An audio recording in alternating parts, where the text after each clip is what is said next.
আশরাফুল মাখলুকাত সৃষ্টির সেরা করেছো আমায়, আমি কখনো শুকর গুজার করিনি তোমার।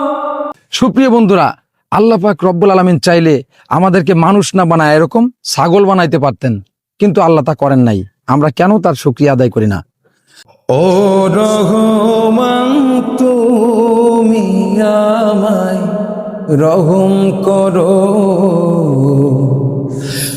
ও দয়াময় তুমি আমায় দয়া করো। আজ আমার এই তওবা তুমি কবুল করো, ও রহমান তুমি আমায় রহম করো।